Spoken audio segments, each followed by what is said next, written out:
je suis arrivée en pleine crise Covid. Je suis arrivée 4 août 2020, au moment où la ville de Saint-Denis et La Réunion, par la même occasion, a connu son premier cluster. Donc c'était un moment très marquant, une crise forte, importante.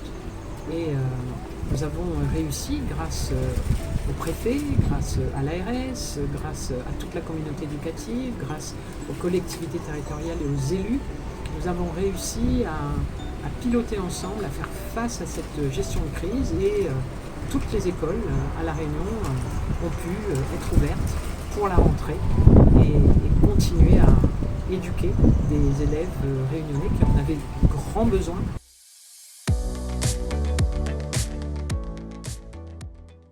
La première chose qui a changé très concrète, c'est l'accès dans le premier degré au numérique. Nous avons pu mettre en place ce qu'on appelle les espaces numériques de travail pour le premier degré.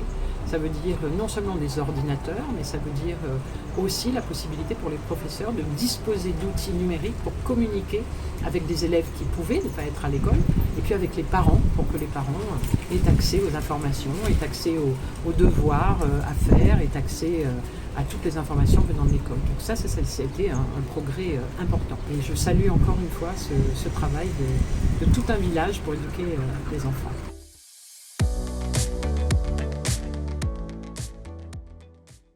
Alors, ce qui m'a le plus marqué dans le domaine un peu triste, c'est l'incendie de la marina qui a causé la vie à 5 élèves.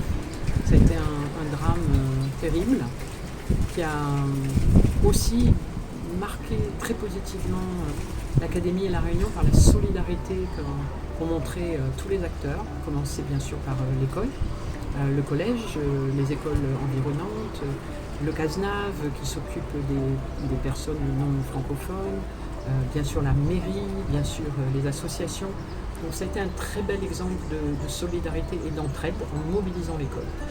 Ça, c'est certainement un événement qui m'a beaucoup marqué. Puis beaucoup d'événements heureux, à commencer par la capacité que nous avons eue à répondre à des appels à projets importants. Nous avons été lauréats la semaine, il y a 15 jours, d'un projet de 10 millions d'euros sur la formation professionnelle et la formation continue. Donc ça, ce sont des grandes satisfactions, et il y en a eu beaucoup. Avec une satisfaction d'avoir contribué à améliorer les résultats des élèves qui sont bons, qui sont en constant progrès, avec beaucoup aussi le sentiment de beaucoup de choses qui restent à faire. C'est ce que j'appelle le sentiment d'inachevé. Je crois qu'il faut continuer à travailler. Il y a beaucoup de progrès encore à faire à l'Académie de La Réunion, dans l'Académie de La Réunion, pour que nos élèves progressent, pour que le climat social soit apaisé, pour qu'on lutte contre le décrochage scolaire, que le harcèlement, qui sera la priorité de la rentrée 23, eh bien, trouve de vraies solutions qui rassurent les parents et qui fassent mieux connaître ce que fait l'école en toute confiance avec tous les citoyens réunionnais. Sur également l'école inclusive, on a fait beaucoup, et on continuera à travailler sur ces chantiers qui sont de longue haleine. Nous avons tous les outils pour réussir et progresser. Cette progression existe, elle est constante depuis la création de l'Académie, qui fêtera ses 40 ans en 2024. Et voilà, je souhaite qu'en 2024, cette trajectoire continue, et que dans 10 ans, on ait largement atteint ces objectifs d'égalité de résultats et de lutte contre les discriminations sociales. Nous avons fait beaucoup de progrès.